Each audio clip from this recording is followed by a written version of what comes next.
En la antigua China se cuenta la historia de un maestro que enseñaba sin pronunciar jamás una palabra.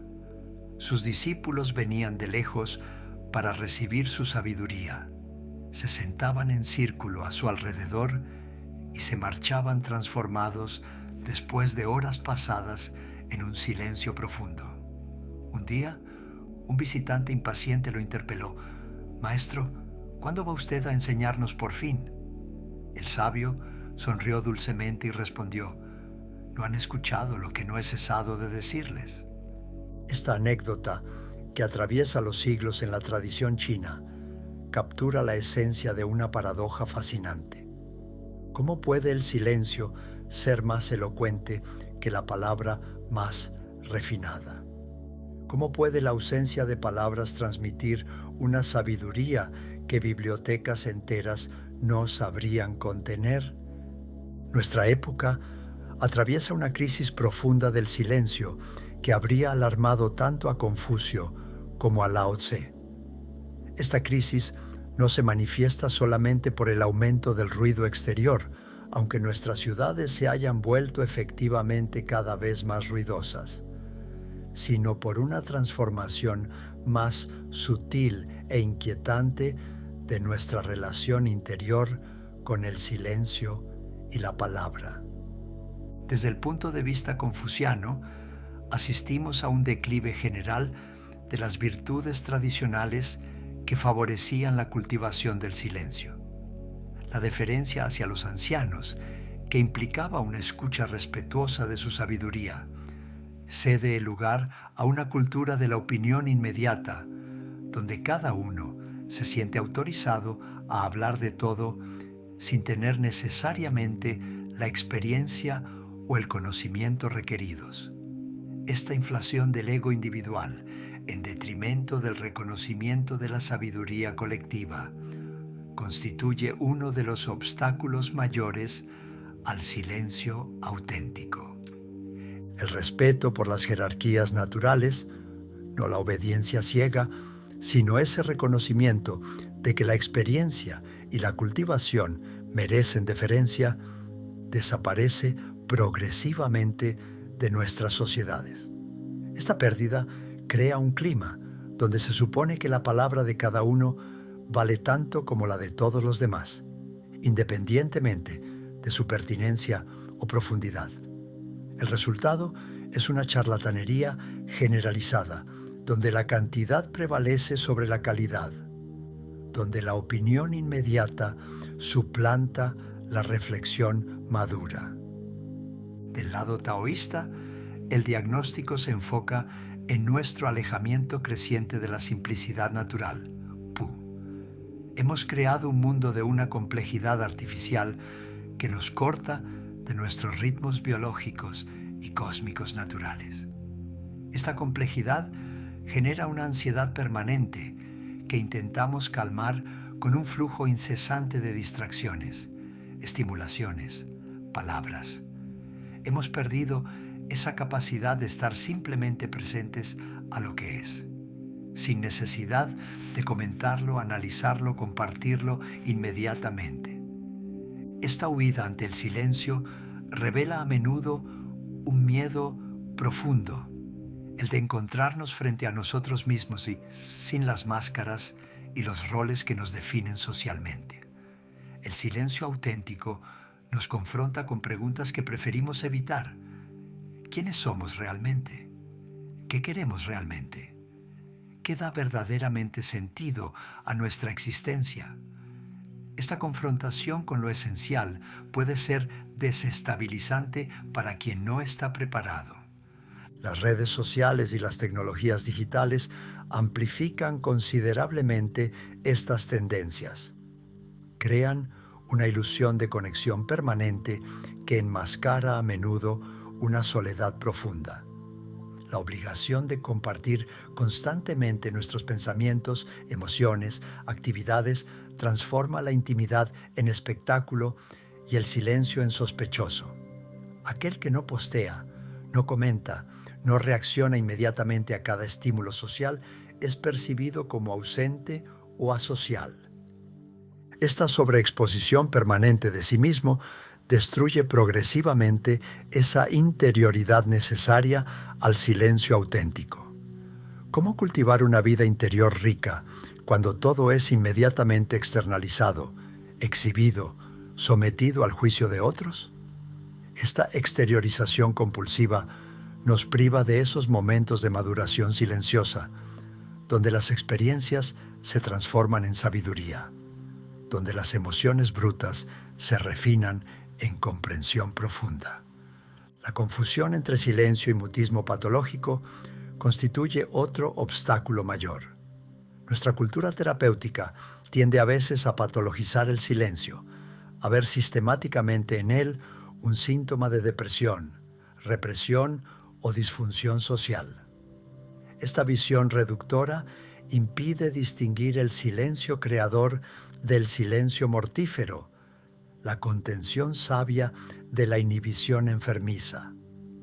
Esta confusión es particularmente dañina en la educación. Los niños que prefieren observar antes que hablar, reflexionar antes que reaccionar inmediatamente, son a menudo considerados como teniendo un problema que hay que corregir. Esta patologización del temperamento contemplativo priva a nuestra sociedad de una diversidad preciosa y empuja hacia la normalización de un modelo único de sociabilidad. La aceleración general del ritmo de vida constituye igualmente un obstáculo estructural al silencio, en un mundo donde todo debe ir cada vez más rápido, donde la eficacia se mide por la rapidez de reacción. El tiempo necesario para la reflexión silenciosa aparece como un lujo que ya no podemos permitirnos. Esta lógica de la urgencia permanente destruye metódicamente las condiciones necesarias para la cultivación del silencio.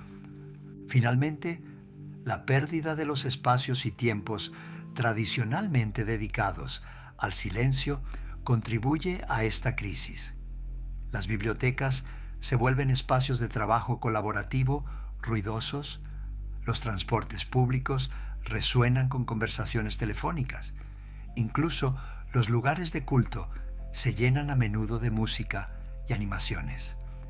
Esta desaparición de los santuarios del silencio en el espacio público priva a nuestra sociedad de esos refugios necesarios para la contemplación y el recogimiento. Como observaría Confucio, esta crisis del silencio refleja una crisis más profunda de la cultivación personal. Él veía en el silencio una virtud cardinal del hombre ejemplar, Junzi.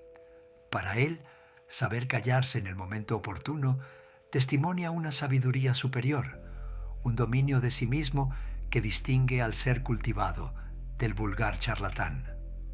Reflexiona 3 veces antes de hablar, aconsejaba, valorando esa contención que permite al pensamiento madurar antes de manifestarse en palabras. Lao Tse, por su parte, percibía en el silencio la simplicidad originaria del Tao. Los que saben no hablan, los que hablan no saben, afirmaba, apuntando hacia esa verdad de que la experiencia directa trasciende siempre el discurso que pretende describirla.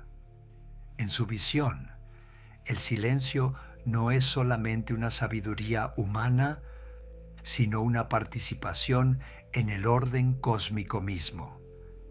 Esta convergencia no es fortuita, revela una intuición profunda compartida por estas dos grandes vías. El silencio auténtico abre un espacio donde puede desplegarse lo que hay de más noble en el ser humano. Permite la escucha verdadera, cultiva la contención sabia y revela esas dimensiones de comunión que escapan al lenguaje ordinario. Esta sabiduría del silencio se expresa a través de 3 dimensiones esenciales. Primero, el silencio de la escucha verdadera, que transforma nuestra relación con el otro. Luego, el silencio de la contención sabia, que eleva la calidad de nuestra expresión. Finalmente, el silencio de la comunión profunda que nos reconecta con la esencia de nuestra humanidad. Quien sabe escuchar, oye lo que no se dice, nos enseña Confucio en sus Analectas.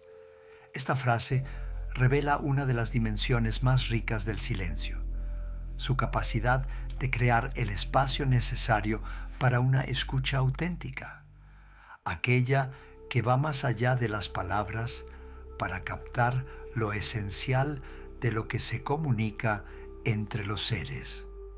En el pensamiento confuciano, la escucha verdadera constituye una de las virtudes fundamentales del hombre ejemplar, Junzi.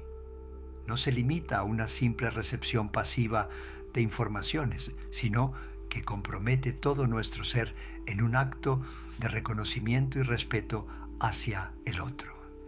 Esta escucha silenciosa se convierte en un acto moral en sí mismo, una manera de honrar la dignidad de quien se confía a nosotros. Observen la diferencia entre quien escucha para comprender y quien escucha para responder. El primero cultiva en él un silencio atento, suspende sus juicios, pone sus propias preocupaciones entre paréntesis para acoger plenamente la palabra del otro. El segundo, al contrario, no utiliza los momentos de silencio más que para preparar su réplica, su argumento, su demostración de superioridad. Su silencio no es más que aparente. Interiormente charla sin cesar. Esta distinción toma una importancia particular en las relaciones que estructuran la sociedad confuciana. La escucha filial, por ejemplo, no consiste solamente en obedecer a los padres, sino en escuchar con respeto lo que su experiencia de vida tiene que transmitirnos. Esta escucha silenciosa se convierte en una forma de piedad que enriquece tanto al que recibe como al que da. De igual manera, la escucha del discípulo hacia su maestro crea ese espacio sagrado donde puede operarse la transmisión verdadera, no solamente de conocimientos, sino de sabiduría encarnada. El dirigente confuciano, ya sea padre de familia o emperador, cultiva igualmente esta calidad de escucha. Mencio subrayaba que el buen gobernante sabe callarse para escuchar las necesidades reales de su pueblo, más allá de las lisonjas de corte y los informes oficiales. Esta escucha silenciosa se convierte entonces en un instrumento de justicia social y armonía colectiva. Esta escucha toma una dimensión aún más contemplativa en los taoístas. Chuang-Tze nos habla de esa calidad de atención que él llama escuchar con el aliento, más que con los oídos o incluso el espíritu. El oído se limita a los sonidos, el espíritu a las representaciones, mientras que el aliento forma un hueco apto para acoger el mundo exterior. Este hueco del aliento es precisamente ese espacio de silencio interior que permite una receptividad total. Esta escucha taoísta participa del Wu Wei, ese arte de la acción sin fuerza que caracteriza al ser en armonía con el Tao. Escuchar según el Wu Wei es no imponer nuestras rejillas de lectura a lo que escuchamos, no forzar al otro a entrar en nuestras categorías preconcebidas. Es dejar que su palabra se despliegue en el espacio que nuestro silencio le ofrece, como el agua encuentra naturalmente su camino en el valle acogedor. Esta convergencia entre el enfoque confuciano y taoísta de la escucha revela una verdad profunda. El silencio auténtico transforma la calidad de nuestras relaciones. Crea una intimidad que va mucho más allá del simple intercambio de informaciones. En este silencio compartido, algo más profundo se comunica. Ese reconocimiento mutuo de nuestra humanidad común, que es quizás la base de todo verdadero encuentro.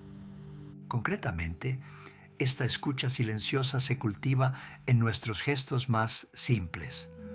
Cuando nuestro hijo nos cuenta su día, ¿sabemos suspender nuestras actividades para estar plenamente presentes a su relato? Cuando nuestra pareja atraviesa una dificultad, resistimos la tentación de dar inmediatamente consejos para simplemente acoger su pena. Cuando un colega expresa un desacuerdo, ¿podemos escuchar su posición sin inmediatamente preparar nuestro contraataque? Esta calidad de escucha transforma igualmente nuestra relación con nosotros mismos, pues aprender a escuchar a los otros es también desarrollar esa capacidad de oír nuestras propias voces interiores, nuestras intuiciones, nuestras emociones sutiles, esos mensajes que nuestro cuerpo y nuestra alma no cesan de dirigirnos, pero que el ruido de nuestros pensamientos compulsivos cubre tan a menudo. Como enseña la sabiduría china, en el silencio de la escucha nace la sabiduría de la respuesta, pues quien ha realmente escuchado sabe naturalmente qué decir, o mejor aún, cuándo callarse. Su palabra, cuando viene, brota de esa comprensión profunda que solo el silencio atento puede revelar. El sabio habla poco y actúa mucho, nos enseña Confucio, apuntando hacia esa calidad de contención que distingue la palabra madurada de la palabra impulsiva. Esta contención no es timidez o falta de seguridad, sino la expresión de una sabiduría que comprende el peso y la responsabilidad de cada palabra pronunciada. En la ética confuciana, la palabra nunca es neutra. Lleva en ella el poder de construir o destruir, elevar o rebajar, reunir o dividir. Esta comprensión del poder de las palabras engendra naturalmente una actitud de prudencia y mesura.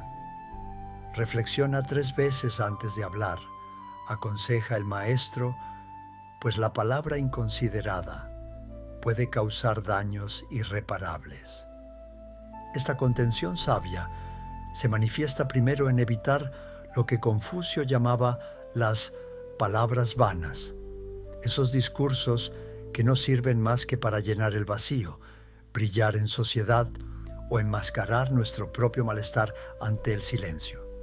El Junzi, el hombre ejemplar, prefiere un silencio significativo a una charlatanería insignificante. Comprende que el silencio puede a veces expresar más respeto, sabiduría o compasión que los más bellos discursos. Esta contención se extiende particularmente a las palabras hirientes. Mencio desarrollaba esta idea subrayando que la cultivación personal, Xuyang, incluye necesariamente el dominio de la lengua, no para reprimir las emociones u opiniones, sino para expresarlas de manera constructiva más que destructiva. ¿Cuántas relaciones han sido rotas por palabras pronunciadas en la cólera, juicios apresurados, reproches formulados en el mal momento? La contención confuciana concierne también la protección del secreto y la intimidad del otro. Saber callarse sobre lo que nos ha sido confiado testimonia una integridad moral fundamental. Esta discreción crea la confianza sin la cual ninguna relación profunda es posible. Protege también contra la maledicencia y los chismes que envenenan la atmósfera social. Del lado taoísta, esta contención toma una coloración diferente pero complementaria. Los que saben no hablan, los que hablan no saben, afirma Lao Tse con esa simplicidad desconcertante que caracteriza sus enseñanzas. Esta frase no condena la palabra en sí, sino que apunta hacia una verdad sutil. La experiencia directa de la verdad trasciende siempre su descripción verbal. Esta contención taoísta nace del reconocimiento de la inadecuación fundamental entre la experiencia vivida y su traducción en palabras. El Tao que puede ser nombrado no es el Tao eterno. Comienza el Tao Te Ching, estableciendo desde el principio esta desconfianza hacia la pretensión del lenguaje de delimitar lo esencial. Esta humildad lingüística engendra naturalmente una contención que prefiere mostrar antes que decir, ser antes que explicar.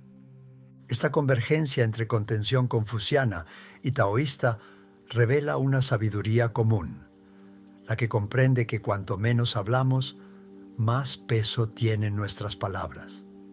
Como un escultor que retira materia para revelar la forma oculta, quien cultiva la contención elimina lo superfluo verbal para dejar emerger lo esencial. Esta contención sabia se manifiesta concretamente en numerosas situaciones de nuestra vida cotidiana. Ante una crítica injusta, resistir el impulso de justificarse inmediatamente permite a menudo una respuesta más mesurada y eficaz. En un conflicto, saber hacer una pausa antes de responder puede transformar una escalada destructora en diálogo constructivo. Como padres, aprender a resistir la tentación de dar constantemente consejos permite a nuestros hijos desarrollar su propia capacidad de reflexión. Esta contención transforma también nuestra relación con la opinión y el juicio. Nuestra época sufre de una inflación del comentario. Cada uno se siente obligado a tener una opinión sobre todo y expresarla inmediatamente. La sabiduría de la contención nos invita a un discernimiento más fino. ¿Sobre qué tengo realmente un conocimiento suficiente para merecer hablar? ¿Mis palabras van a aportar algo constructivo o no hacen más que añadir al ruido ambiente? La contención sabia cultiva igualmente esa calidad de palabra que los chinos llaman palabra como el oro. Rara, preciosa, pesada, quien habla poco pero justo adquiere naturalmente una autoridad moral que supera la del orador más brillante. Sus silencios se vuelven elocuentes. Sus raras intervenciones llevan un peso particular. Como expresa magníficamente un proverbio chino, las palabras profundas nacen del silencio profundo. Esta contención no empobrece nuestra expresión, la enriquece dándole esa densidad, esa autenticidad que no puede nacer más que de la maduración silenciosa del pensamiento y del sentimiento. Entre verdaderos amigos no hay necesidad de palabras, observaba Confucio, revelando esa dimensión del silencio que trasciende la simple comunicación para alcanzar una forma de comunión que une a los seres más allá de las palabras.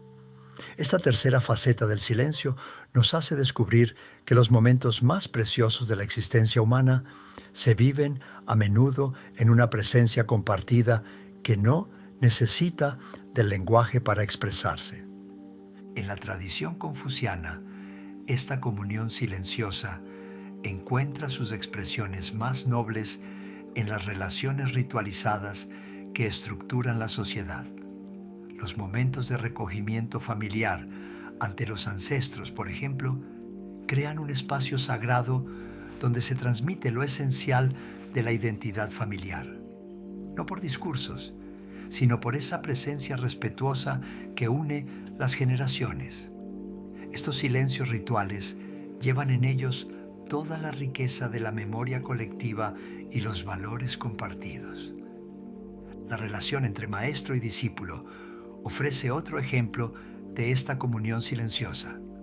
Confucio mismo relataba que sus mejores alumnos eran a menudo aquellos que sabían permanecer junto a él en silencio, absorbiendo por ósmosis esa calidad de ser que no puede transmitirse solo con palabras.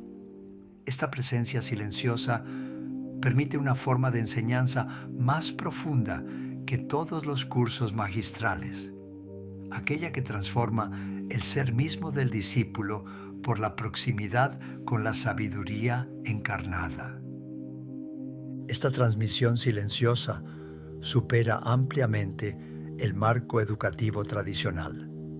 En toda relación auténtica, ya sea entre esposos, entre padres e hijos o entre verdaderos amigos, se crean esos momentos de comunión donde las palabras se vuelven superfluas. Una mirada cómplice, una presencia apaciguadora en la dificultad, un silencio compartido ante la belleza de una puesta de sol. Estos instantes tejen lazos más sólidos que todas las declaraciones. Mencio desarrollaba esta idea hablando de esas comunicaciones del corazón que se establecen naturalmente entre los seres de buena voluntad. Estas comunicaciones trascienden las barreras del lenguaje, las convenciones sociales, incluso las diferencias culturales. Revelan esa humanidad común que es, según él, el fundamento de toda ética verdadera. Del lado taoísta, esta comunión silenciosa toma una dimensión cósmica. Chuang-Tzu nos habla de esos momentos privilegiados donde el ser humano reencuentra su lugar natural en el orden universal, ya no como un individuo separado que se agita y reivindica, sino como una expresión particular de ese gran movimiento de armonía que anima toda existencia. Esta comunión taoísta se vive particularmente en la contemplación de la naturaleza. Sentados cerca de un lago apacible o bajo un árbol centenario, podemos experimentar esa forma de silencio que nos conecta con algo más vasto que nuestra personalidad habitual. Ya no es nuestro silencio personal, sino nuestra participación en el gran silencio que sostiene todas las cosas. Lao Tse expresaba esta dimensión hablando del sabio que actúa sin actuar y enseña sin hablar. Esta fórmula, aparentemente paradójica, describe esa calidad de presencia que transforma la atmósfera sin esfuerzo consciente, que inspira sin predicar, que sana sin intervenir. Es el silencio de quien ha encontrado su lugar justo en el orden de las cosas y que, por esa justeza misma, se convierte en un factor de armonía para su entorno. Esta comunión silenciosa transforma nuestra comprensión de las relaciones humanas. Nos hace descubrir que la intimidad verdadera no depende de la cantidad de información intercambiada, sino de esa calidad de presencia mutua que permite a los seres reconocerse más allá de sus máscaras sociales. En este silencio compartido, algo de la esencia misma de cada persona puede revelarse y ser acogido. Esta dimensión encuentra aplicaciones concretas en todos los aspectos de nuestra existencia. En la pareja, aprender a estar juntos sin tener constantemente necesidad de hablar revela y refuerza la intimidad profunda. En familia, esos momentos de silencio compartido durante una comida apacible, un paseo o simplemente sentados juntos tejen lazos más duraderos que las conversaciones más animadas. Incluso en nuestra relación con el mundo y con nosotros mismos, esta comunión silenciosa abre perspectivas nuevas. Meditar, contemplar, simplemente estar presente a lo que es sin buscar analizarlo o modificarlo. Estas prácticas nos reconectan con esa dimensión de nuestro ser que existe antes y más allá de todos nuestros roles sociales. Como expresa poéticamente un texto taoísta, en el silencio compartido, las almas se reconocen y reencuentran su fuente común. Este reconocimiento mutuo en el silencio constituye quizás una de las experiencias más preciosas que puedan vivir los seres humanos, aquella que nos revela que nunca estamos verdaderamente solos, que algo más grande nos sostiene y nos conecta a todos. La enseñanza silenciosa supera la enseñanza hablada, afirmaba Confucio, revelando una de las dimensiones más profundas de su pedagogía. Esta frase no minimiza la importancia de la transmisión verbal, sino que apunta hacia esa forma superior de educación que se hace por el ejemplo, por la presencia, por esa calidad de ser que se comunica más allá de las palabras. En la tradición confuciana, el papel del maestro no se limita a dispensar conocimientos. Consiste primero en encarnar las virtudes que desea transmitir. Esta encarnación crea una enseñanza silenciosa que opera por ósmosis, por inspiración, por esa fuerza de atracción natural que ejerce la sabiduría vivida sobre quienes son testigos de ella. El estudiante aprende tanto observando la manera en que su maestro trata a un sirviente como escuchando sus discursos sobre la humanidad. Esta pedagogía del silencio se apoya en varios principios fundamentales. Primero, la cultivación de la paciencia educativa. Confucio recomendaba no enseñar a quien no se muestra ávido de aprender y no ayudar a quien no hace esfuerzos por expresarse. Esta contención pedagógica crea el espacio necesario para que nazca en el alumno el verdadero deseo de saber, el que viene del interior más que ser impuesto desde el exterior. Esta paciencia se manifiesta concretamente por el arte de la pregunta más que de la afirmación. En lugar de dar verdades ya hechas, el maestro confuciano siembra interrogaciones que germinarán en el espíritu del alumno. Este método mayéutico respeta la autonomía intelectual del aprendiz mientras lo guía hacia sus propios descubrimientos. El silencio del maestro, después de una pregunta bien planteada, es a menudo más formador que largas explicaciones. La observación atenta constituye otro pilar de esta educación al silencio. Confucio alentaba a sus discípulos a desarrollar esa capacidad de ver realmente, no solamente mirar, sino percibir los matices sutiles, los gestos significativos, los detalles reveladores. Esta cultivación de la observación transforma progresivamente la superficialidad de la mirada habitual en esa profundidad de percepción que caracteriza la sabiduría. Esta educación del ojo se acompaña necesariamente de una educación del oído. Aprender a escuchar los silencios tanto como las palabras, percibir lo no dicho, captar las inflexiones significativas del tono. Estas capacidades de escucha fina no se desarrollan más que en el silencio interior. Quien charla constantemente, incluso mentalmente, no puede acceder a esa calidad de atención que revela los mensajes sutiles. La meditación contemplativa, aunque pertenece más tradicionalmente al taoísmo, encuentra también su lugar en la pedagogía confuciana, pero se trata menos de una meditación de evasión del mundo que de una meditación de profundización de nuestra relación con el mundo. Meditar sobre los textos clásicos, sobre los ejemplos de los sabios del pasado, sobre las situaciones morales complejas. Estas prácticas contemplativas afinan el juicio y purifican la intención. Esta formación del carácter por el silencio no descuida la dimensión emocional.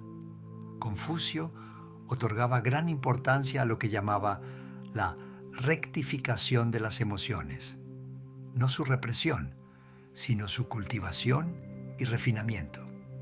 Esta educación emocional pasa en gran medida por el aprendizaje de esa contención que permite a los sentimientos madurar antes de expresarse, evitando así los desbordamientos destructores. La humildad intelectual constituye otro fruto de esta educación al silencio. Saber que no se sabe, he ahí el verdadero conocimiento, enseñaba Confucio. Este reconocimiento de nuestros límites, lejos de ser desalentador, abre el espacio para un aprendizaje auténtico. Quien cree ya saberlo todo, se cierra a las enseñanzas que cada situación podría ofrecerle. Esta pedagogía encuentra aplicaciones concretas en la educación familiar. Los padres que cultivan ellos mismos estas cualidades de silencio, paciencia en la escucha, contención en los consejos, presencia atenta, transmiten naturalmente estas virtudes a sus hijos. Esta transmisión se opera menos por los discursos sobre la importancia del silencio que por el ejemplo de una vida donde el silencio tiene su justo lugar. El aprendizaje progresivo de estas diferentes dimensiones del silencio transforma no solamente al individuo, sino la calidad de sus relaciones y su participación en la vida social. Como observaba Mencio, estas transformaciones individuales tienen un efecto de onda que se propaga en el entorno, contribuyendo a la armonía colectiva. Esta educación al silencio no busca formar seres mudos o temerosos, sino personas capaces de esa palabra justa que nace de la reflexión madura y la escucha atenta. Pues como enseñaba Confucio, las palabras justas nacen del silencio justo, y el silencio justo nace del corazón recto.